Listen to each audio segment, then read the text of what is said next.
Welcome aboard Bus 1. We're on our way to Renton, Washington, and we've got some time to kill. Before we introduce ourselves, let's not play pretend here. We all know what the topic is today. One of the best time killers, especially on a bus ride, is a little game called Dungeons & Dragons. This may be considered more of a Bus 2 activity, but it really should happen on any bus, anywhere, at any time. Gamers, go ahead and introduce your characters. What's up, everyone? It's Aidan the Awesome. I'm a swashbuckler rogue who, of course you are, loves to backflip into any situation or out of any situation. What's up? I'm Cameron the Cantankerous cleric. Yeah! I'm just kind of pissed off. I'm not feeling that great, and I'm gonna ruin some days. What does Cantankerous mean? I've never heard that word in my life. I'm a cranky bastard. Oh, okay. He's a cranky boy. With canker sores. Okay, gotcha. Yo, I'm Connor the Conqueror. Whoa. I'm a chaotic, evil human fighter who just wants to beat the shit out of what's ever in front of me. Which is all right, well, so unlike good. You. Damn. We are going to be doing a lot of that today. So I, of course, am your DM for this trivia-filled one-shot. Before we begin, let me go over the format and the rules for this game. So your characters will be traversing a dungeon with 3 rooms. Each of the 3 rooms will be monster-infested, and your characters must defeat the threat each room poses to move on. There will be 5 questions for each room, and each question is an opportunity to deal damage against the threat. The first person to answer correctly gets the opportunity to roll a d6 and add their modifier, which I'll explain in a second, and that is the amount of damage you deal and the amount of points you receive. Each threat does have a set HP, so if you're unable to defeat the threat by the end of the round, it will have an opportunity to attack. It will attack the person who did the most damage to it, which will decrease your amount of total points by that amount. No. At the end Nice. Oh yeah. At the end of each level, your modifier will increase. So room 1, very simple, your modifier is 1. Room 2, your modifier is 2. And room 3, your modifier is 3. And of course, we are doing the challenge rule. At some point during this game, I'll give you a fake answer to one of my questions, and you will have one opportunity to challenge that answer at any point throughout the game. If you correctly guess which is the fake answer, you get a critical hit and will roll 2d6 and add your modifier. Ooh. If you incorrectly challenge the true answer, you will lose 2d6 plus your modifier. So let me point out, if you're paying attention, if you wait until the end to challenge a question, you will lose more points if you get the question wrong, but also could potentially gain more points if you get the question right. Just wanted to point that out. Nice. At the end of the game, the person with the most points wins. And of course, there is no Googling, and in the case of this episode, no fudging your dice rolls. So I hope you all know what that means. Don't lie about what you roll. No. That is Mitch, I'm going to roll a against the nat rules. 20 for everything. On the Well, we're not rolling 20s. six-sided die. On a 6-sided die, Nat very nice. 20. That's how you know it's legit. Yeah, I think technically speaking, if you roll the highest on any die, it's technically called a crit. If you rolled a 6 on a 6-sided die, then that's a crit. I think. I don't actually know if that's true or not. I'll have to look that up afterwards. So here's this thing I present, and it may or may not be true, but we can't look it up until the episode's over. So we're just going to let that hang. Exactly. Right? We're just going to let it hang, and we will definitely not clarify at the end of this episode. Yeah. Cool. We'll clarify amongst ourselves at the end. All right. First and foremost, are there any questions about the rules or any questions of any kind of nature? Is our party comp good? Can we metagame? What? We have a cleric, Do we we get have any a magic bard, and items? we have a... Hey, rogue, thank you very much. A rogue, sorry. Oh, You've got bard swashbuckler energy. rogue. Yeah. That's basically just a bard Yeah. who is a rogue. And then what were you again, Connor? I'm a fighter. A fighter. Yeah, that's pretty good. That's pretty good party comp. You got a spellcast, or no, you don't have any spellcasters other than a cleric. Yeah. But you have I'm not healing you guys. Just FYI. Dang. You got a rogue, got a fighter, and got a cleric. That's a non-healing cantankerous cleric. of you, Cameron. Yeah, arg, you Someone's suck. got to heal someone. I'm going to heal myself, and that's it. Cantankerous enough. Cameron looks out only for himself. I don't need no healing. He has to blow all those healing spells on his Cantankerous. Well, let me set the scene for this one shot that we're doing today. So, during a routine protection detail for your employer and dear friend, a centaur named Dante the Stallion, you had been ambushed by kobolds on the road to Waterdeep. Normally, kobolds would be easy business for strong adventurers like you, but these kobolds seem to be equipped with tranquilizer darts that, after a few failed constitution saving throws, put you on your asses in 6 seconds flat. Hours later, you awake to find Dante the Stallion missing. You rush to find any leads as to where he was taken, and luckily for you, you find skid marks where they dragged your dear friend deeper into the forest. Do you mean... Sorry, not to interrupt, but do you mean like shit skid marks or like tire skid marks? Like he's a centaur, he's a centaur. So if they're dragging him someplace, they're making skid marks. My head canon, there's just a trail of shit leading off into the woods. You know what? Tranquilizer darts will do that to you. In my head canon, Dante the Stallion has tank treads where legs. So, following the trail, it brings you to the mouth of an eerie-looking cave. You gingerly approach and see at the cusp a ragged-looking sign that reads, "Beware of falling stalagmites." You gulp with dread until you realize that stalagmites are the ones that grow from the ground, so you laugh at yourselves at how stupid these kobolds must be. But then you realize, how can kobolds be this stupid, but still figure out how to make tranquilizer darts? You shake off your uncertainty and enter to find a small room with a lit fire at its center. Huddled around the fire are a group of 5 kobolds as they giggle and regale each other with stories of their first kisses. Aww. You have an opening to kill them now. Let's begin. Wait, let's begin round 1. Wait, I wanna see what their kisses were like, though. Yeah, probably lame and stupid. Yeah. You listen for a while, and all of their stories are extremely lame. Did they all? Was their first kiss all each other? Because that'd be kind of cute. It's all the queen. There we go. It actually just happened like 2 minutes ago. Yeah, exactly. Whoever sent them to go take Dante the Stallion gave them a kiss for a job well done. It was their first kiss. Well, yeah, no, that's the mission. It's not rescuing Dante. It's we got to get a kiss. Trying to get that. We're trying to get that smooch. Mitch, this is D&D. You can't tell us what to do. Yeah, that's fair. Mitch, well, I try to kiss one of the kobold. I'll give you an opportunity. I'll give you an opportunity to do that when Corey in the house is Cloball. Oh my god! I'll give you an opportunity to do that if you correct or if you give a right answer. All right, let's go ahead and start with question 1. Dungeons & Dragons is a fantasy tabletop role-playing game originally designed by Gary Gygax and Dave Arneson. When was the very first version of Dungeons & Dragons published? Closest to the right answer gets to roll damage. All right, Cameron, you're first. I'm going 1975, Mitch. Okay. Aidan. I'm gonna undercut it. 1974. Okay, and Connor. I'm gonna box him out with 1973.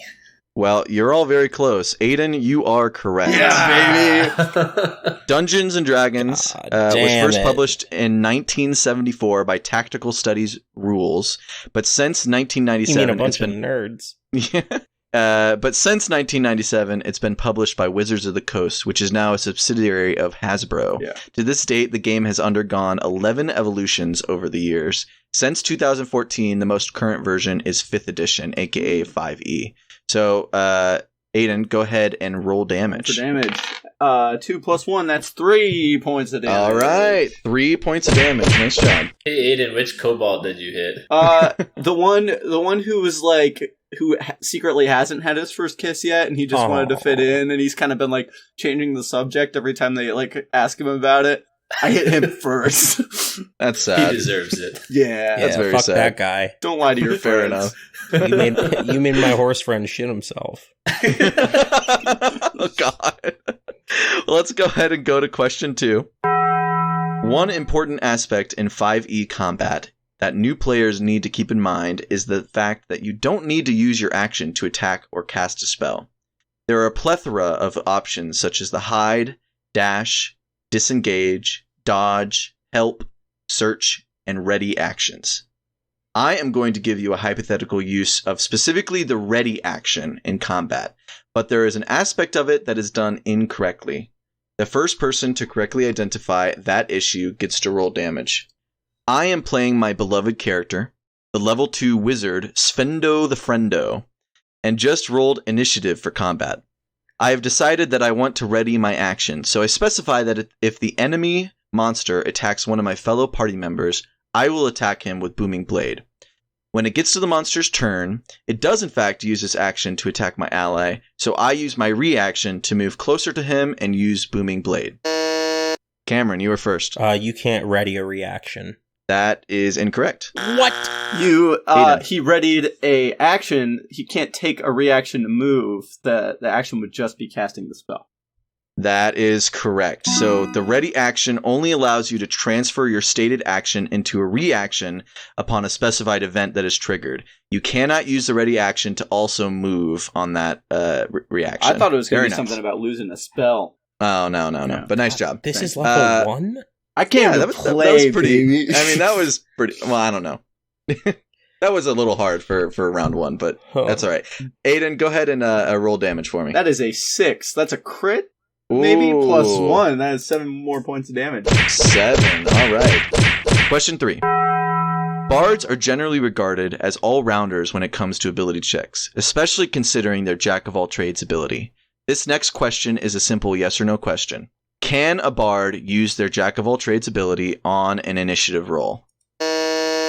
Aidan, you're first. I'm going to say no, because you can't be proficient in an initiative roll. That is incorrect. Bummer. You can? All right. You can. Cameron, that means you automatically get the answer right. Yeah, I'm just going to go out on a limb here and say all the bards I know definitely fucking can. Oh, yeah. Good job. Yes. So Woo! starting Rough to starting buzz in at third second. on that one. There we go. Yeah. Aidan got. I did get got. I played a bard and I play bards very often and I never knew that. Yes, so starting at second level, bards can add half of your proficiency bonus, rounded down, to any ability check they make that doesn't already include your proficiency bonus. Wow. Since you cannot be proficient in initiative, but initiative roll is an ability check, it's a dexterity check, you can use Jack of all trades for your initiative roll. Well, that's good to know. Man, this is fun fact. I've played D&D, and this is complete gibberish, so anyone who has no idea what the fuck Mitch is talking about... Yeah, this is definitely a niche market here, but you'd be surprised. A lot of people played D&D. Yeah, So, I rolled a nat 20. Oh! What? No, I actually rolled a 4. A So 4. 5 Okay, so damage. total of 5. Okay, very nice. This is question 4. This is a simple one. Magic Missile is a spell that is well known for its reliability above its power. As opposed to most other spells that require an attack roll for the target to make a saving throw, Magic Missile always hits, except for one exception. What is that exception? You know, I feel bad I'm taking these. I'll defer to Connor on this one. Is that legal? You're in charge.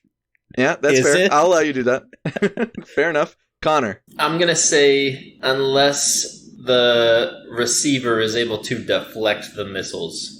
Okay, that's generally correct, but do you know the avenue in which that is done? I know. You're like almost there. Yeah, monks can deflect projectiles. Oh, that's actually not a horrible answer. That's not incorrect, and I didn't take it into account. I'm pretty sure that monks can block. Monks do Monks have can deflect reflect. missiles, but I don't Yes, know if they that reflects can. magic missiles, but yeah. You know It's what? Any projectile they can block. Yeah, I'm not sure if it's. I'm not sure if it's I considered think you a just projectile. reduce That's the the question. damage from a ranged attack, right? You can also catch projectiles Yeah. as a monk. Well, I'll tell you what. Cameron, you're next. If you get it specifically, I'll give it to you. But if not, I'll give it to Connor. What was the fucking question? Oh, God. So, Magic Missile always hits except for one exception. What is the exception? Always hits except for one exception. Would it be incorrect to say you're out of spell slots and or cantrips? If you cannot cast it, cannot no, hit. if you can't cast it, then no, that's a... Is that not correct? Is that not correct? When doesn't it hit when you can't use it? No, that's like... 100% of the time you can't use the spell, it does not hit. I rest my case. I'm gonna give it to Connor on that one. I have two real cases. Yeah, go ahead, Aidan. Tell us what you think it is. Line of sight and the shield spell reaction. I'm pretty sure actually Magic Missile ignores line of sight. Oh my god, you're such an idiot. You don't have to be able to see the target? No, you don't even need to have to see the target for it to hit. But you do have to be able to cast the spell, Mitch. Tell me I'm wrong. It is the shield spell. That is the answer. Yeah, the shield spell is the correct answer, which is basically what you said, Connor. You just didn't say specifically the shield spell, but I'll still give it to you. So, Connor, go ahead and roll damage here. Roll a d6 for me. Excellent. Roll Let me add him. That's 1. Plus 1! That's 2! So 2. Woo! All right, well... Unfortunately, Aidan's help didn't really help that much. Let's go ahead and go to question 5. The threat is not killed yet, actually. Oh my gosh. Yeah. Looks like Aidan's about to get his shit rocked. I know, right? Exactly. We'll see. This is question 5. One potential factor towards D&D's current success and popularity with new generations is the popularity of the Netflix original series Stranger Things and its inclusion of D&D to better explain the supernatural aspects of the show. Although Demodogs and Demobats are not real D&D creatures, the Demogorgon, the Mind Flayer, and Vecna are. In D&D 5th edition, which of these 3 monsters has the lowest CR or challenge rating? Connor. I'm gonna go with the Mind Flayer.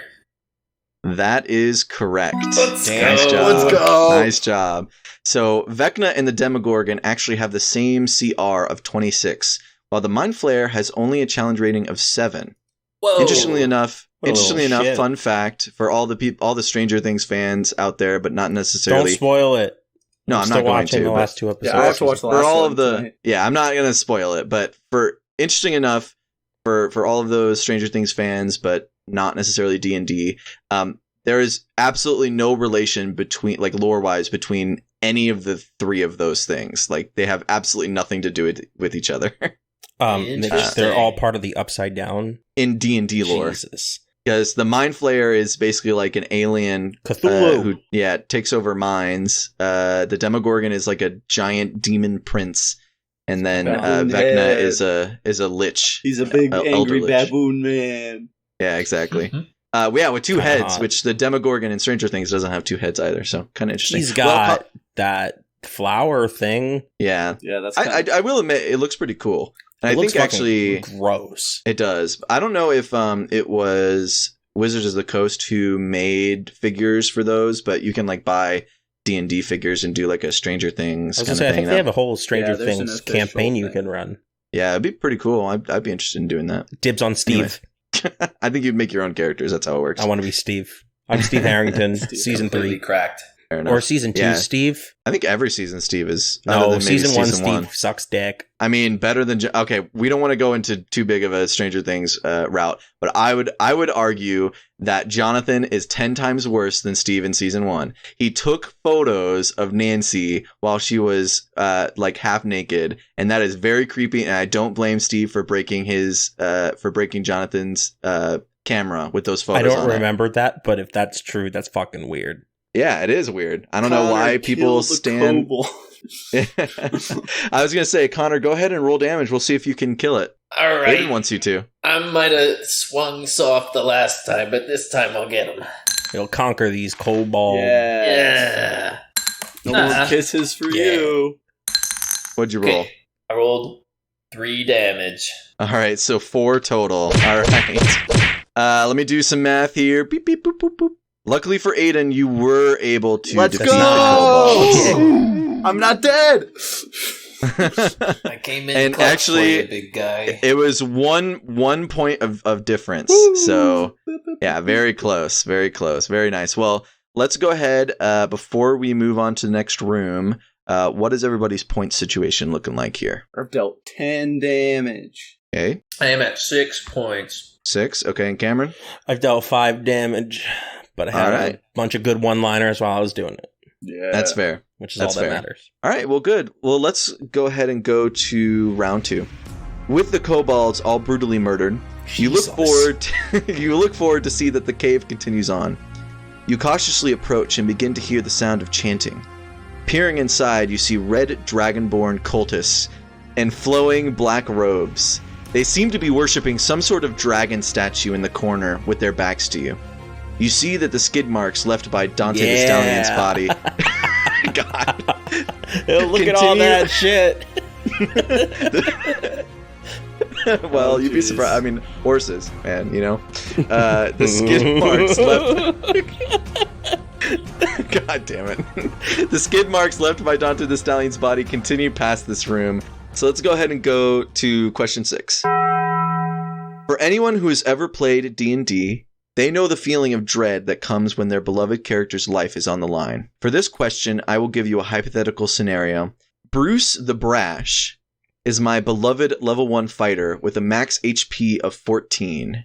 Throughout combat with a bugbear, Bruce has been reduced to 1 HP. Unfortunately for Bruce, it is the bugbear's turn, and it successfully lands its attack and deals 14 points of damage. What is the end result of that attack in regards to my beloved Bruce the Brash? Cameron, you're first. Bruce is knocked unconscious, and then will have to make a death saving throw his next turn. That is correct. Bummer. Nice one. Yeah, nice. So fortunately for Brucey, he had 1 HP and a max of 14, so the 14 damage only knocks him unconscious, but if the bugbear had dealt just 1 more point of damage, it would have killed him outright. Oh, really? Mm-hmm. Yeah. Instant death.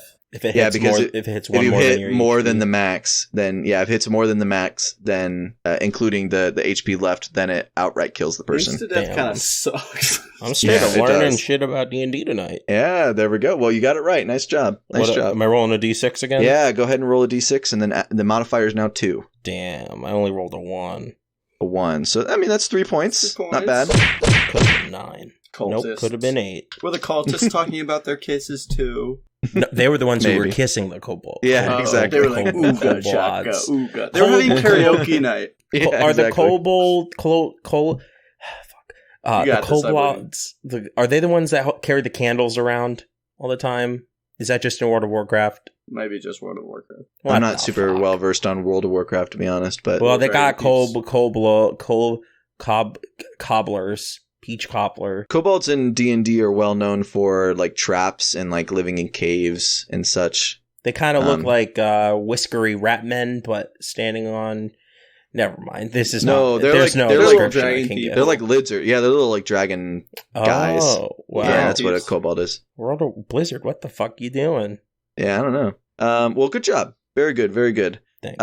Let's go ahead and go to question 7. Still to this day, there is a lot of confusion as to how surprise works in D&D 5e. Let's go ahead and set the record straight. I'm going to give you a hypothetical situation. My precious paladin named Alec the Altruistic and his trusty companion Cooper the Cooped Up decide to sneak up and try to surprise the greatest enemy, Logan the Ludicrous. Fuck you, Logan. So 3 characters. Paladin named Alec the Altruistic, Cooper the Cooped Up, and they're attacking Logan the Ludicrous. Alec and Cooper both attempt to stealth, and while Cooper successfully beats Logan's passive perception, Alec the Altruistic does not in his full plate armor. Cooper decides to take this opportunity to attack, so everyone rolls initiative. The order of initiative ends up as follows. Logan the Ludicrous, Alec the Altruistic, then Cooper the Cooped Up. Who is the first person who's able to do anything in combat? Looks like Aidan, you are first. Yeah, the answer is Logan the Ludicrous, because surprise is not around. It is a condition, so he still acts first, but he just operates under the surprise condition. Did you say he was first on the initiative order? Who rolled he first? is for yes. Yeah, I Yeah, disagree. Logan the Ludicrous is first in the initiative order. That's accurate. But specifically, I said, who is the first person who is able to do anything in combat? He takes his turn. No. Yeah, but he's not able to do anything on his Oh, turn. Yeah, that's if you're fair. surprised, Yeah. you lose your turn. So I'm not going to give that to you, Bummer. but Cameron, So let me recap. So Alec fails the stealth check, correct, to beat the passive perception of Logan the Ludicrous. but Cooper succeeds Succeeds. on a surprise. Exactly. So Alec is going to be the first one who can do something because he is not surprised by Cooper, but the surprises only affects Logan because... Would Logan even be That is surprised? correct. So, while Logan the Ludicrous did perceive Alec the Altruistic, he did not notice Cooper the Cooped Up, which means that Logan had been rendered under the surprise condition. But that has no effect on initiative. Even though Logan rolled first on the initiative, he can't do anything on his turn. So the first person to act in combat is Alec the Altruistic, even though it was Cooper the Cooped Up who initiated combat. I feel It's a nice job, shafted Cameron. Here. Well, too bad. You weren't paying attention close enough. Cameron, go ahead. I and thought you were roll going for a I rolled a different thing. 6. a 6. Okay. Ooh. So 8 total points for you, Cameron. Very nice. Cam's Fuck you. Yeah, Cam's doing well. First 2 questions I'm here. beating Very up nice. these guys who are kissing lizard babies. Yeah, very good. Little lizard babies. Let's go ahead and go to question 8. One funny meme that goes around the D&D community regarding the rules of 5th edition is that there is a maximum amount of damage you can take from fall damage. For that reason, if your character were to be dropped from orbit, they would take the same amount of damage if they fell from 200 feet. This question is simple. Formatted as XDX, what is the maximum amount of damage you can take from fall damage? Aidan, looks like you're first. 20d6. That is accurate. Bing bong. Yeah, so fall damage is in 5e is calculated at 1d6 damage per every 10 feet that creature falls. The cap is 200 feet, so the most you can take damage from fall damage is 20d6. Which is enough to kill you a lot. Yeah. That is Well, 3 plus but 2. funnily enough, it's totally survivable for higher level characters. So you could be dropped from orbit and your level, 17 paladin could survive it pretty easily. Little fun fact for you. Yeah. All right, go ahead and roll I did. damage there. 3 plus 2. What'd you get? So 5. Okay, 5. 5. A friend in my party levitated my character and then let me go from like 60 feet up. Oh, we were no. only like level like 3. And you were knocked unconscious, assumedly. I was a wizard, so I asked my DM if I could remember Featherfall, like mid-fall. Oh, that's nice. Did he let you do that? Only because I rolled a nat 20. Okay, nice. He said anything else, I would have died. Yeah. Rules is written, I wouldn't, technically speaking, that wouldn't be it. But if you think very, very hard. That's Well, what I and did. one of the most important rules in D&D is the rule of cool. Yeah. So I appreciate that. All right. Well, nice job, Aidan. That's 5 points for you. Let's go ahead and go to question 9. This is a simple one. Which official spell is described as being the most powerful spell a mortal creature can cast? Aidan. Wish. That is correct. W. The wish spell. Wish is described as, by simply speaking aloud, you can alter the very foundations of reality in accord with your own desires. Very, very powerful spell. Very powerful. Very nice. Seems All right, kinda Aidan, go ahead fucking and... broken. That's a 6, baby! All Crit. right. 8. 8 for you as well. All right. So this is question 10. This next question is multiple choice. There are plenty of monsters that are threatening because of their strength and potential to kill your characters. But what D&D monster threatens your character's equipment? Is it A, the Corrosive Devil, B, the Rust Monster, C, Gelatinous Cube, or D, a Fetch? Aidan, you buzzed in first. It's a rust monster. That is I correct. buzzed Nice in job. Before anybody, or before you said the answers. That's fine. Flex. Fair enough. Sorry. So yes, it is the Rust Monster. I was hoping that the name would be stupid enough that people would think it wasn't the Rust Monster. But yes, so any non-magical and metal weapon corrodes if you attack it, and it can even use an action to corrode a metal item as well. It can even sense metal of any kind within 30 feet of it. So very, very troubling monster if you are a low-level party and you don't have magic items. Is the gelatinous cube the one that can just like eat a weapon and then that's how strong it gets? It eats people, but yeah. It's a big old cube. Yeah, it's a I big love old those because they're cube of- invisible until you like Yeah, walk into they're crazy. All right, Aidan, go ahead and roll damage. Already If you don't did. roll high enough. Oh, what'd you roll? What is that? is 6. Oh my gosh. All right, 8 more another points, 8. baby. You are able to defeat the last of the Dragonborn, so congrats. Backflip All right. in, backflip out. Before we look at scores, let's go ahead and pause for an ad break. Do you wish that you could play D&D, but you don't know anyone else who knows how to play, call your local nerd. They surely know how to play, and they'll get you going. Call your local nerd today. Yeah. D&D isn't just a Fuck plot you, device for nerd. Stranger Things. It's an actually fun game that you don't need to be nerdy to play. It's Play very, the very game. Says I know the it sound- nerd. The stigma is it's a nerd thing. Play the game one time and it'll be fun. You'll enjoy yeah, it. you'll understand. You got to go all in. You got to like role play. You got to do it right, and I guarantee you will enjoy it. Half I of will say- Hollywood plays D&D. Yes, actually, a ton of Hollywood plays D&D, so you'd be cool if you did it. You'd be part of them. And I will say, don't aspire to be like the people. well, in Hollywood. but aspire to be the people in Hollywood in regards to D&D. yeah, and that is it. Do not Yeah. take any other life advice or. I don't know. Scientology is pretty cool. After seeing Top Gun Maverick, Oh, God. I'm like, I will say D&D is probably at this point the most creative, pastime that I have. So, I because it's thought you were going pretty to say something creative. ludicrous, like most creative pastime ever. Oh, no. I was geared Yeah. up. Yeah, not necessarily ever, but it is very, very creative if you go all in on it. So definitely, if you want to play D&D, it's fun. you've guys. always wanted to try it. Email And worst Bus comes to One. worst, email Bus1 Trivia, and we might be able to get you set up with a one shot just to get you interested or something like that. That'd be fun. For the low cost of $39.99. Maybe if you want Cameron, Maybe for free. If you want Cameron the Cameron the You'll get there. Cantankerous to run your game, you have to pay money. Apparently, Yeah, if it's I'll pay you money. Aidan or I, then we could maybe be convinced to do it for free. Can you imagine a random person doing Il's Ripsy? oh my gosh, Aidan, I'm sorry, you're I ripping can't. what? it was a one shot that I did it was the called most Il's Ripsy. mind-bending one shot. It was a very mind-bending one shot. I would have to redo it so that it's not so new player unfriendly, but it's pretty mind fucky. Well, let's before we go to level 3 here, let's go ahead and go over points. I know Aidan, you're itching to tell me how many points you have. Not really, but I will if you want me to. Yeah, sure. That Go is, ahead, tell I me. believe 31. Oh my gosh. All right, 31 for Aidan. Cameron? 16.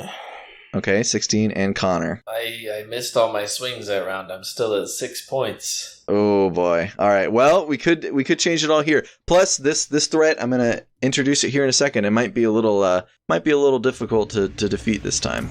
You cautiously enter this room, this third and last room, to find that it's apparently empty for the most part. A large hole in the ceiling concentrates the morning sunlight through, lighting the room fairly well.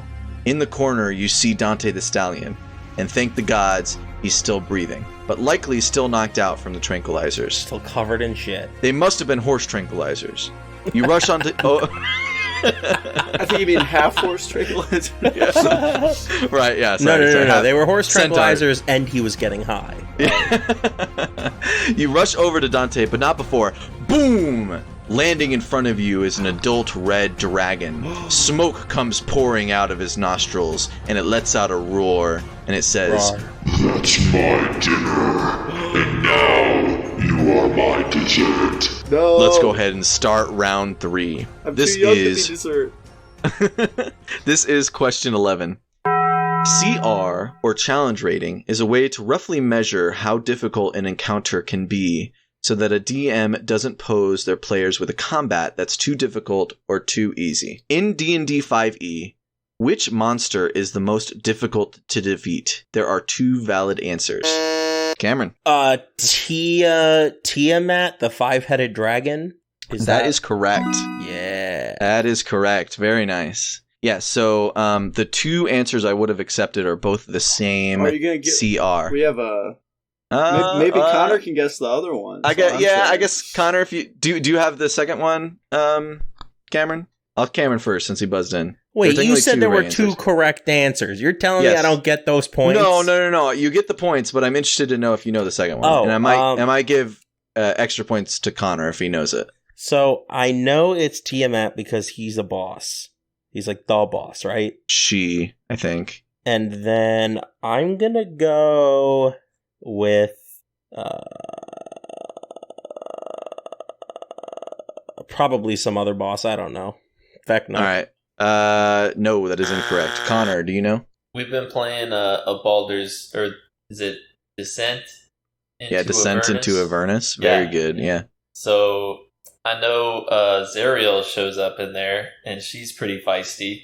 Gonna go with Okay. her. That's not a bad guess, but unfortunately, that's not correct. I was not confident. Aidan, do you know I do. the other one? I believe it's Who the is it? Trask. That is correct, yeah. So, Cameron, you do get that point since you got one of the two first, though. I rolled a 1. You rolled a 1. Oof. Ouch. Okay. Points. Not a good start for this thing. Not a great start. All right. Right. Well, But that's my Uh, strategy. Yeah, hit him weak at the first, and Fair they're not enough. expecting No, hit him it. weak. well, that way- luckily the modifier's 3, so that's 4 points for Hit you. him weak, that way Aiden gets fucked up. Yeah, exactly. There we go. Ouch. Hey, we never know. We never know. I'm Cantankerous. What can I say? Let's go to question 12. The alignment system in D&D has been critiqued as being too constraining and even downright problematic in modern D&D. Similarly to racial ability score bonuses, Wizards of the Coast has certainly strayed away from prescribing certain races with different alignments and characteristics. But there is an argument to be made about prescribing your own character's alignment. I'm going to describe a character's personality, and the person to buzz in first with the correct alignment gets to roll damage. That's fun. My character, Sam the Snide, is a rogue with an overly depressing and edgy backstory. He is extraordinarily selfish and will steal anything he wants from his fellow party members. He has no qualms with torture or even murder if it furthers his own self-interest. Cameron, you're first. So he's definitely some kind of evil. Okay. I'm going to go neutral evil. That is correct. Very nice. Yes, so neutral evil is a character who is personally motivated and selfish and is willing to do immoral things in order to achieve it. So, Cameron, it sounds like you rolled a 3, Yeah, so 7. 6. Modifier's 3. That's correct. Okay. Just Yes. confirming. Any disagreement there? Okay. No, 3 plus 3 is 6. You're correct. Well, Cameron, you currently you've hit twice here, so you're not doing too poorly here. Yeah, but fuck this dragon, right? yeah, we'll see. All right, let's go to question Well, I'm not 13. gonna fuck the dragon, Mitch. Whoa. Well, I mean, if it's a gold dragon, then maybe. What Because the those fuck? those things can turn into humans. So And that makes bestiality okay, kids. If it's a Well, Mitch donkey, is a gold digger, confirmed. donkey, a donkey definitely. in Shrek scenario. I'm a yeah. Dante the Stallion. I'm a trophy wife. Yeah. Oh, Dinner? Dante the Stallion. Oh my god, is Dinner, oh wink, my wink, god. nudge, nudge. Maybe we just Oh, yeah, let him maybe. be, guys. Maybe Yeah, they're maybe in love. maybe they're in love. Yeah. They'll have weird half centaur dragon Oh, God. shit covered babies Oh God, no. called skid Stop. marks. Imagine No all more. the skid marks. No my more. Good Mark Jr. Oh my God. Oh no, All right. can you imagine shit going aerial? Oh, they'll leave skid marks in the sky. Let's go to question 13. All Skid right. marks in the sky, band name? Ooh. This is question 13. This next question is simple. I'm going to describe a spell, and the first person to buzz in and correctly identify the spell gets to roll damage. Additionally, for this question, I'm just going to continue to read the spell until someone buzzes in. Anytime you want, go ahead and hit the buzzer when you know, and I'm going to stop when I hear the buzzer. All right? Mhm. So it is a second level transmutation spell that is, under normal circumstances, accessible to artificers, eldritch Buzz. knights. Oh, all right, Cameron. Get Uh, that from there. Transmute gold? That's incorrect. You heard the words transmutation and just went for it, didn't you? Well, isn't transmute gold a level 2 spell? It might be. I don't know. Off the top of my head. I shot from the hip, okay? I missed. Fair enough. All right, that is incorrect. So let me continue with the description. So it is accessible to artificers, eldritch knights, arcane tricksters, wizards, gloomstalker rangers, and Izzet Guild members. It costs 1 action to cast and has a range of touch. It has verbal, somatic, and the material components of powdered corn extract and a twisted loop of parchment. Its duration is 1 hour. Basically, you touch a length of rope that rises into the air until it hangs perpendicular to the ground. Go ahead, Aiden. Rope trick. That is accurate. Very nice. Go ahead and roll damage. Extra dimensional space. That's a 5 plus 3. That is All right. 8, not 9. 9. There for all your math needs. Thank you, Cameron. Yes, so rope trick is actually one of my favorite spells. That's why I chose it for this one. it is kind of a get out of jail free card, because like if something Sounds kind of wrong, if something wrong goes down in like a dungeon and someone's like chasing your party, and you can just use rope trip, climb up into the hole, and then like bring the rope in, and you just hide. You just hide for like an hour, and then leave when you feel like it. So it's pretty useful spell in my opinion, but definitely only available to certain classes. So, and usually not classes that I play. So that's why I only don't available usually for a limited time. Yeah. Rope trick. All right. Do you have someone chasing your party and also just some rope lying around? Well, Do you can't- artifice in your free time? You can't teach an old dog new tricks, but you sure can teach this rope one. That's our mid-round. One of my favorite Rope one trick. of my favorite things about rope trick 2 is like in the material components, it doesn't actually say that you need rope, but then in the spell it says you need rope. So it's just assumed that your D&D characters will have rope, which is fair because it's like a basic item that you get at level, when you make your character, but I just thought that was funny. I personally prefer the second level spell Twine Trick, where you just get a little bit of twine going. Oh god. Yeah. I'm a big That's fishing a line cantrip. trick man myself. Yo-yo That's a tricks, level- you just do the cat's Yo-yo. cradle. Level -1 spell. Walk the dog. All Would right. that be a performance check? Oh, for sure it would be. Let's go. I would my say, god, I'm totally gonna play a yo-yo wielding fighter at some point. The guy just whips around 2 That'd be yo-yos. I would say that is if I were your DM and you asked me to roll for a performance with your yo-yos, I would say to make a dexterity performance check. It's probably what I would say to Ooh, do. can they be metal yo-yos with spikes? Yeah. Yo, That'd be I'd cool. be the sick. We could homebrew that. Yeah. Call me yo-yo. Oh, You got okay. it. You'll get it. That's it. That's all I Yo-yo? got. Okay. That yo-yo, Well, I would the probably- yo-yo. Probably what I would do is I'm trying to think. Do monks, if you have like monk weapons, do they increase like your fists as you level up? Monks can use. Yeah, it's not really. Monks using weapons is not good normally. Well, in early levels it is, but in like later levels, your fists do more damage eventually than your weapons do. But anyways, Yeah. sorry, off topic. I bet monks could use yo-yos. Yeah, why not? They're definitely monk weapons, sure.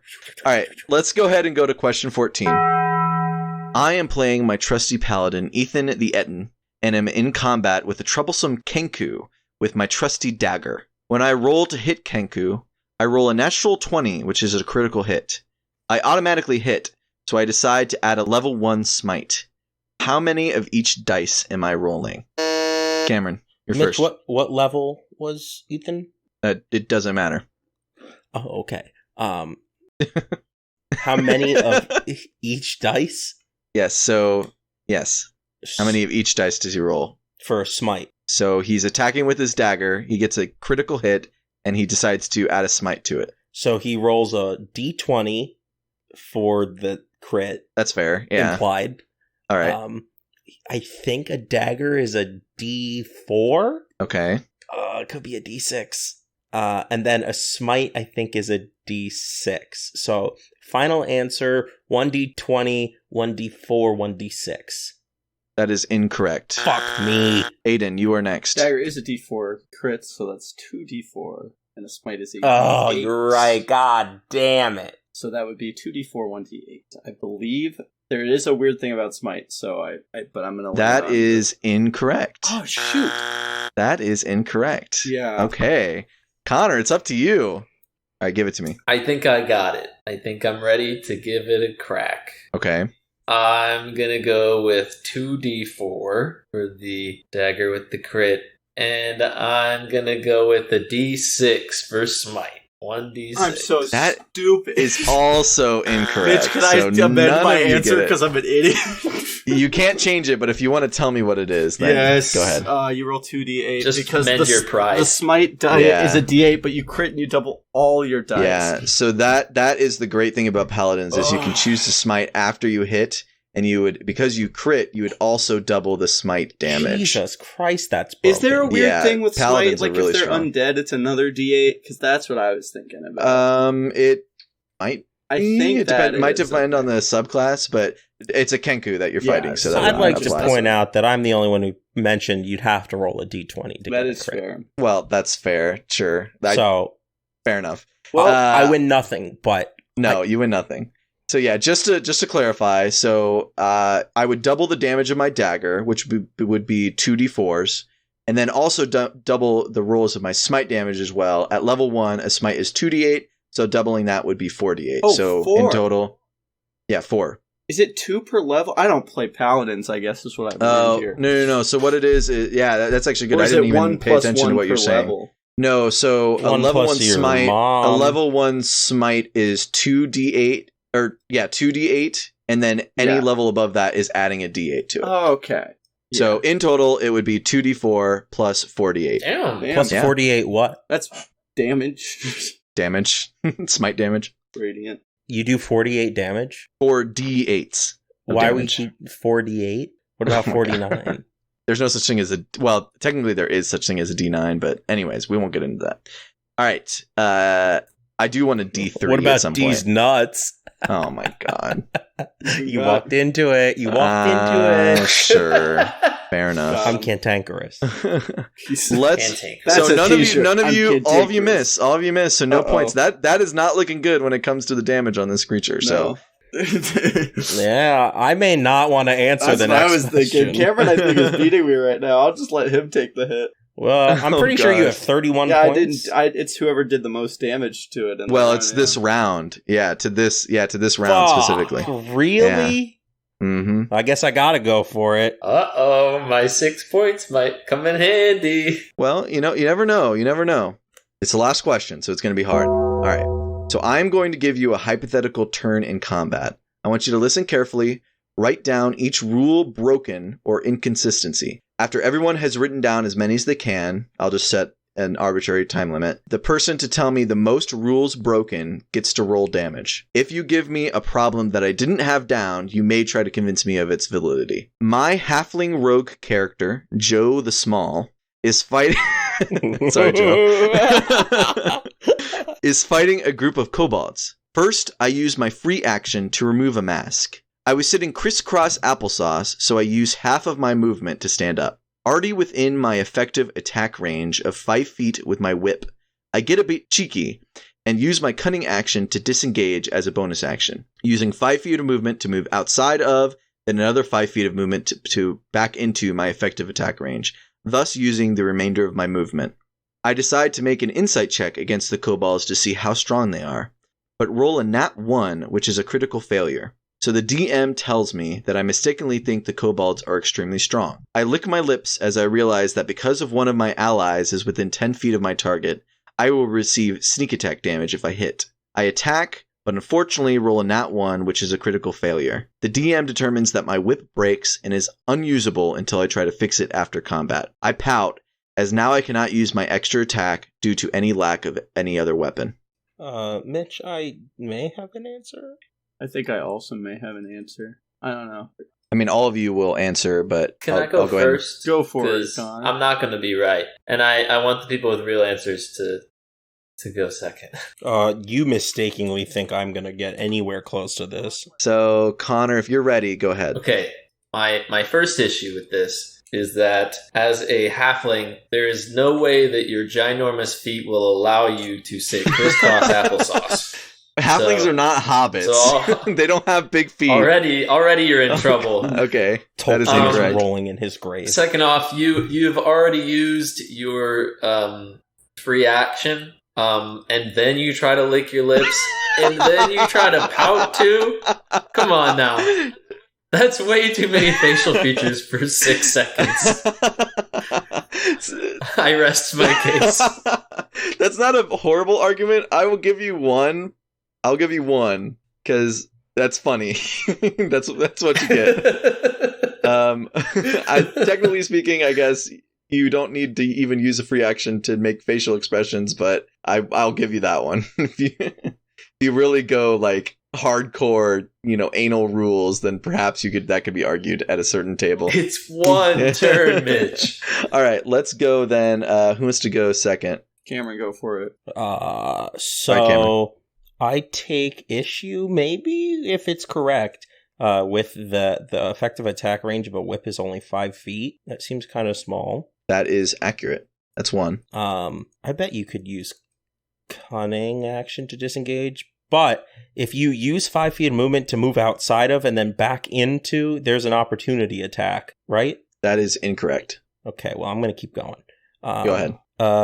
You couldn't make an insight check in the middle of combat because you've already used your free action. That's incorrect. No sneak attack damage? Like you, in what way specifically? I guess. don't fucking know. That's all I got. Okay, fair enough. One. Okay, so you're tied with Connor. I got a couple. All right, Aidan, you got a couple? Go ahead, give it to me. First, can't crit fail on a skill check, so... That is accurate. That's one. Second, you do need to use an action to make an ability check in combat, so... Yep. That is another one. Sneak attack, you have to be within 5 feet of the target, not 10. The effective whip range is 10 feet, but being in 5, I think, is still effective, so I'm not sure if that's one.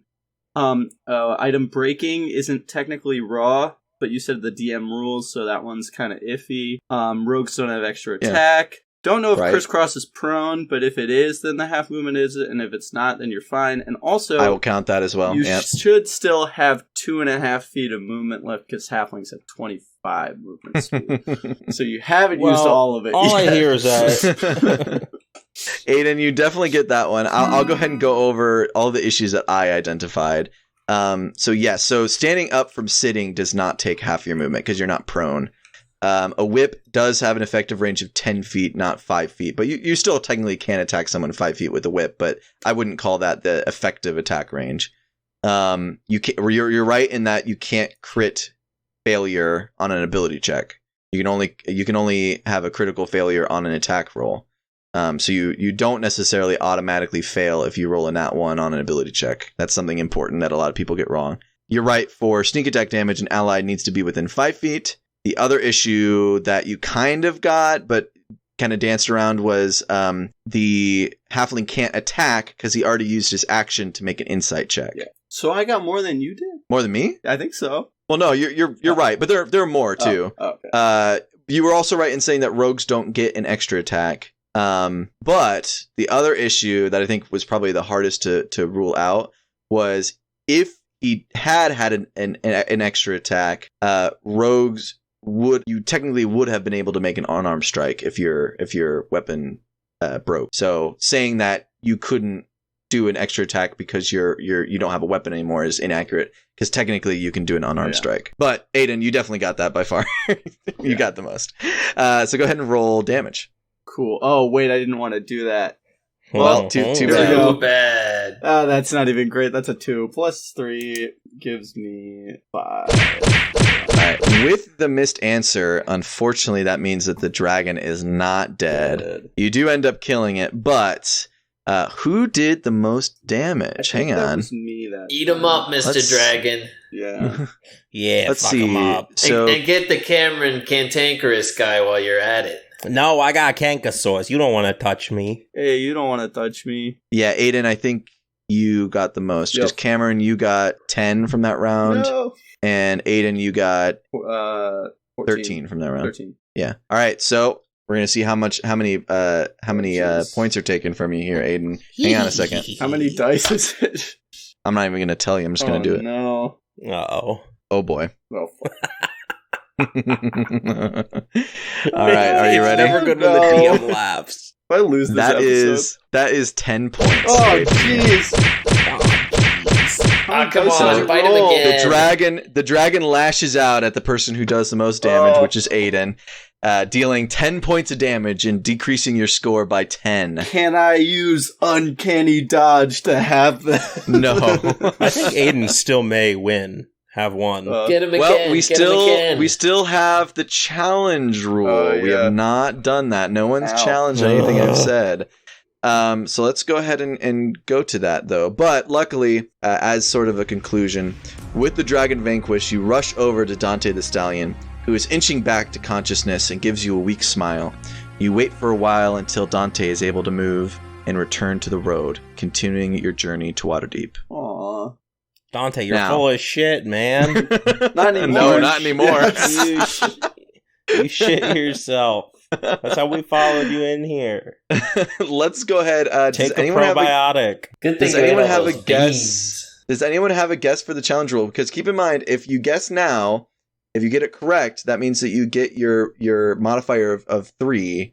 But if you get it wrong, then you lose the amount of points. Well, you crit, so you get a bunch of extra points. But if you lose, then you lose a bunch of points. You go through Can the answers. we review the scores? Yes. That way, if it makes sense for people to challenge. Oh yeah, sure. Yeah. What scores do you all have? I have 34 now. 34? I have 26. 26? Okay. Hey, I got 6. 6. Okay, well, Yeah, you're brother. getting there. You can roll a bunch on this roll because remember it's a crit, so it's you double the damage rolled. So it is possible to come back from this. But keep in mind, if you get it wrong, it's a big risk. I'm gonna die on this hill. I'm gonna challenge the fact that if you cannot cast Magic Missile, it is a situation in which it does not hit. But you can't miss something that you don't shoot. That's like the whole saying. Right, exactly. That's what Michael Jordan says. You miss Right, but 100% of the shots you don't take. Okay, Mitch. but that's just a saying. But I don't know. You don't actually miss when Was you that a don't Wayne shoot. Gretzky quote? I think that's a Wayne Gretzky. I don't know, but Gretzky. you don't actually miss if you don't shoot. You miss So, 100% of the shots you don't take. That's canon. Unfortunately, Cameron, that is incorrect. No, That's I'm not what committing to looking that at. answer. Oh Actually, my you know God. what? Fuck you. Yes, I am. Okay, that You is are? incorrect. You're I'm gonna- wrong. I'm going to deal damage to you here. You miss Ooh, 100% of the shots you don't take, Mitch. That's 10 damage to you, Cameron. You lose I 10 don't even points. care. All right, any other guesses? If not, then I will tell you. I'm gonna challenge Yeah. Okay. the alignment question. The Really? Isn't that the one you Yeah. got right? No, Cameron got it. Oh, okay. What do you think it is instead of neutral evil? So the first one is like chaotic versus lawful, and they definitely sounded like chaotic actions. But the second part is evil versus good, and I think like pursuing actions purely for your own benefit is neutral, even though their actions were like bad. I'm going with that one. So you think neutral evil? I think chaotic neutral. Okay, that's not a That's an alignment. chaotic neutral. I can't think of an example, but it is an alignment. Yeah, that's not correct. I mean, maybe viewers might hate me for this, but the reason why it's neutral evil is neutral is typically defined as like being self-motivated or like doing things that are in your own self-interest, being selfish. And then evil is specifically the way you go about doing that, which is you do evil things to get what you want. As opposed to like neutral good would be doing good things to get what you want. Alignment's just so subjective, and that's why they cut it. Yeah, that's fair. But I feel like the way that I worded it was very probably clear, is very, very specific. So I will not give that to you, unfortunately. Your character might die. Oh 'cause no! it might Connor do- the Conqueror. It might do more damage than you have HP wise right now. So. I'm here just to bring the party together, Yeah. y'all.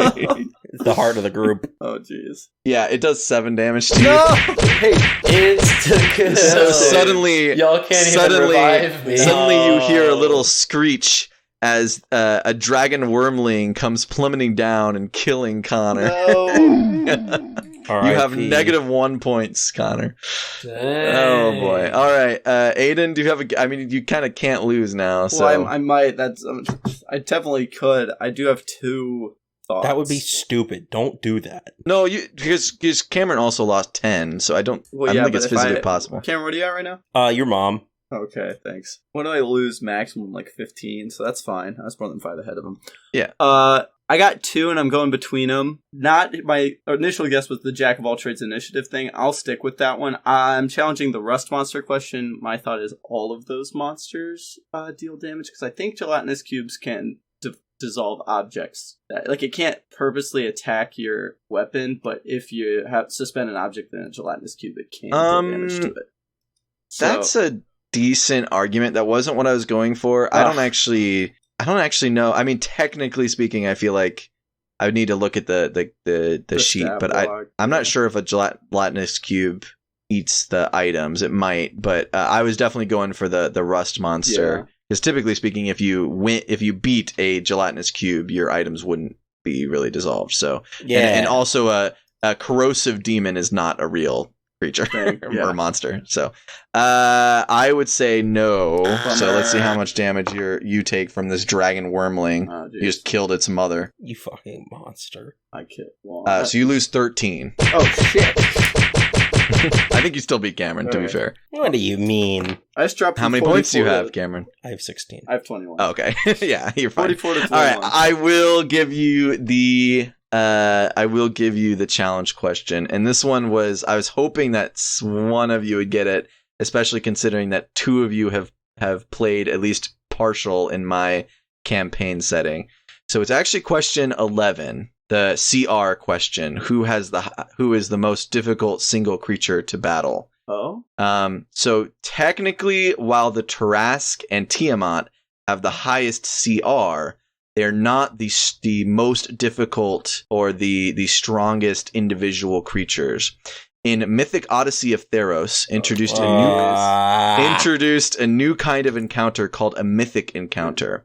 It includes a few monsters that are difficult in their own right, but are able to be made more difficult by making them mythic encounters. Does it buff their CR? So is this like Blue Eyes Ultimate Dragon kind of deal? It's the 3 pieces of Exodia. There are 5 pieces of Exodia, you uncultured shit. Yeah. So Tromocratus... Oh my god, this kid's out here saying 3 pieces of Exodia. I'm gonna fucking lose it. So Tromocratus is a kraken and technically is the most difficult singular creature, as if run as a mythic encounter. In the book, it's described as being 2 CR26 creatures. Ow. You better sign up for the Yu-Gi-Oh episode, Aiden. I'm coming for you. No, I don't. I never played Yu-Gi-Oh. I just watched. Oh my god. I just watched Yu-Gi-Oh Abridged.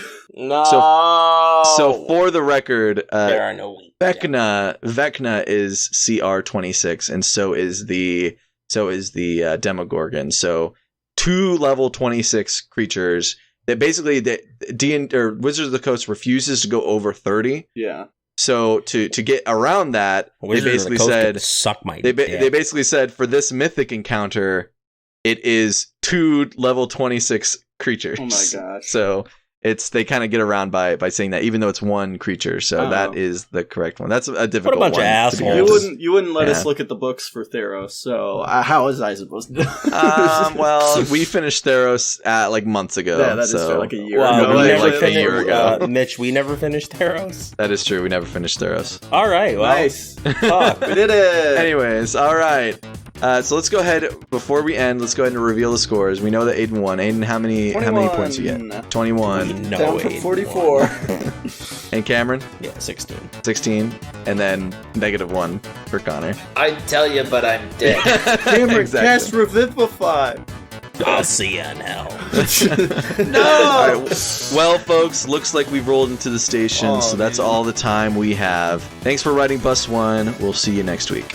Bye. Bye. I roll for